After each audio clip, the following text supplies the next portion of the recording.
Wildlife Reserve. Now friends, this is a photo safari, so have those cameras out and at the ready.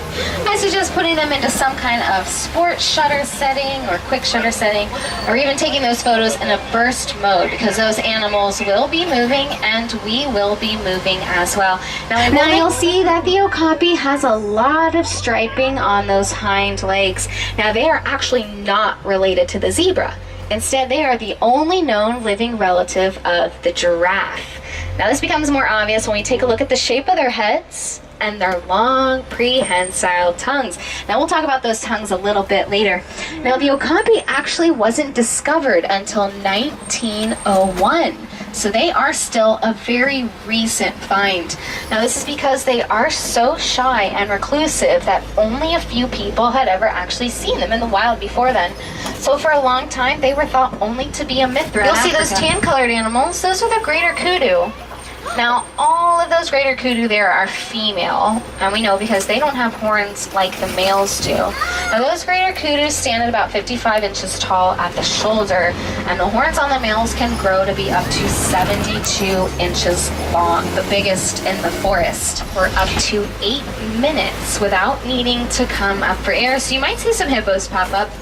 But these white pelicans you see on this island are the pink-back pelicans. Oh, there is a hippo down there to the left-hand side. Looks like she might come up for air. There she is. Oh, I love that little ear wiggle. Now these pelicans on this island are the pink-back pelicans, and they get their name from the pink coloration that appears on their backs during mating season. Now they are very social birds, living in colonies between 20 and 500 pairs. Now keep an eye to the left, you might actually see some more hippos through the river bend here. Now as you saw with that hippo we just saw, they like to dive down to the bottom of the river and just take a walk along the riverbed, but they can swim if they choose to. Now also to the left-hand side here, you'll see the Nile crocodiles. Now, the Nile crocodile is the largest crocodilian species in Africa, reaching lengths of up to 20 feet and weighing well over 500 pounds. Now you might have seen at least one crocodile on the bank with a savanna. Now it looks like we can already spot quite a few animals from up here, including the giraffes in the clearing. Now it looks like we'll be getting much closer to them up ahead. Now your spotting guide does say reticulated giraffes, but these here are actually Maasai giraffes. Now the biggest difference being that the spots on these giraffes have very rough, jagged edges. They look a little bit straight out to the left. Now spotted hyena clans are actually dominated by the female, so this means that the lowest ranking female will still outrank the highest ranking male. She looks awfully comfy out there. Now they are nocturnal, so they'll start becoming much more active as the night falls. Now we're going to get a good view of these giraffes coming up. Now giraffes are the tallest animals in the world, and they reach heights between 18 and 20 feet tall.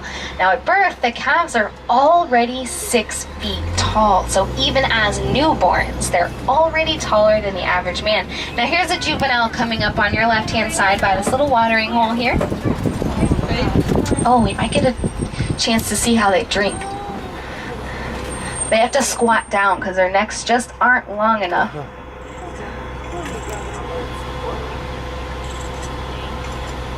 Now your line of sight is at about 8 feet off the ground, so that's a pretty good judge of how tall everything is out here on the savannah. Now you might have also noticed that giant orange termite, inches long to be exact. Now their prehensile tongue means that they can grab things off of the trees like those leaves with their tongue. It's pretty similar to body heat. So essentially their horns will act like their own personal AC units. Now there's another Ankole cattle coming up on our right hand side. This one has really big horns as well. Now they're also given the name the Watusi cattle after the Watusi tribe that originally domesticated them. Now on either side of the path here, but mostly to your right, you'll see this herd of white bearded wildebeest. Now, they actually have one of the largest migration patterns in the world. Up to 1.5 million wildebeest will migrate together across the Serengeti. Way up there in the trees. Oh, there's a few more juveniles up there as well. Now, these little tan and white animals you see on the hillside are the springbuck. Now, they are one of the smallest antelope, only standing at 3 feet tall.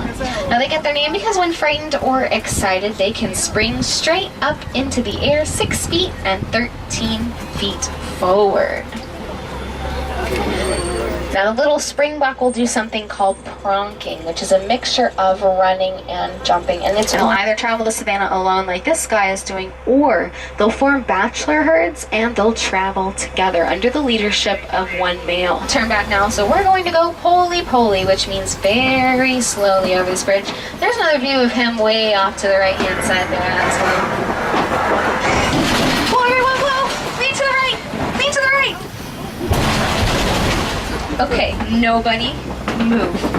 Don't move. Whew, that was a close one. Luckily, I am wearing a seatbelt, so I'm okay. Don't worry, you guys. I'm okay. Now, on either side of us here, this is red clay. Now, I see some footprints in the ground, and to the right-hand side, there's some tusk marks in the clay wall, so we might be heading in the right direction. Now, this red clay contains some minerals and nutrients that aren't found in an elephant's everyday plant diet. So they'll gouge chunks of this red clay off with their tusks, and they will eat it. It gives them those extra nutrients, but it's a nice little snack. Now, it looks like we can see the herd way out. So we can spot an elephant way out to the left-hand side there.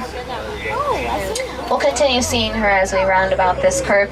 But on this island, you'll see the greater flamingos. They get their pink coloring from the brine shrimp that they filter feed out of the water. Now, they'll start developing this pink color about a year after hatching, and as they get older, they will lose this color and turn white. Now, if you look closely, you can spot some greater flamingos out there that are white with some browner feathers. Those are still chicks. They haven't quite developed their pink coloring yet. They're a little bit further back, but that's okay. We'll see what else we can find out here. Ooh, looks like from here we can already spot some zebras way ahead. We'll get a nice good view of them. Looks like there's also an ostrich way in the back to the left there, sitting right on top of that hill. Now you'll see her as we turn around this corner. Now, ostriches are the largest of the birds. There she is, straight out on top of that hill there. Now, they do have wings, but they're actually too heavy for flight. So instead, they use their wings to change direction when running at top speeds of up to 40 miles per hour. Now, this mud pit here looks pretty fresh. I do see some footprints, so we might get lucky and spot some white rhinos while we're out here. But keep an eye out, they could be anywhere. Now, here's a good view of these zebras. These are Grant zebras. Now, if you look closely, you'll see that they have black noses. This is how we know that these zebras are actually black with white stripes. Now, no two striping pattern is the same on any zebra, so it's like their own version of a zebra fingerprint. Now, friends, if you look to your left, way out there on the side of that hill, you'll spot a cheetah lying down. Straight out to the left, on the side of that hill. She's facing away from us. She's a little bit hard to see out there. Now, cheetahs are the fastest land animals, reaching speeds of up to 70 miles per hour in only 3 seconds. Now, they really only run in very short. He's taking a nice little cat nap up there. Now, lions will use these coffee rocks as lookout points to watch over the savannah, or a nice little place to relax like he's doing. Now, they will spend anywhere between 16 and 22 hours a day inactive. So just doing what he's doing right now. And the rest don't have this. Now, females of the pride will actually do most of the hunting. Looks like there is a second female up there as well, a little bit further to the right there. Now, females will do most of the hunting, and the males will hang back and watch over the rest of their pride. There's a good look at that female there to the left. Now, lions actually have the same eyesight that we do during a nighttime safari. definitely come back and see us as the night starts falling. Now, a lot of the animals tend to become more active and even more vocal at night, so you might get to hear some animal sounds that you wouldn't normally hear during the daytime, like the wheeze honks from the hippos and the roars of the lions. Now, also tonight, there are 2 showings of the Rivers of Light show, which is our nighttime show here at Disney Animal Kingdom. The first showing is at 6:30, and the second showing is at 7:45. Now, the park does close tonight at 8 p.m., so you still have some time to hang out. Now, friends, sadly, a lot of the animals that you've seen here today are endangered or even facing extinction due to poaching and habitat destruction. So if you feel inspired, you can make a donation to the Disney Conservation Fund or help at home by recycling. Now, friends, go ahead and check those rows around you. Make sure you've gathered all of those personal items. And if I have any Wilderness Explorers on board, you are on the Simba 1. Now, friends, here in Harambe, we do not like to say goodbye because it is far too sad and far too final. So instead, we say Kwaherini, which means go well.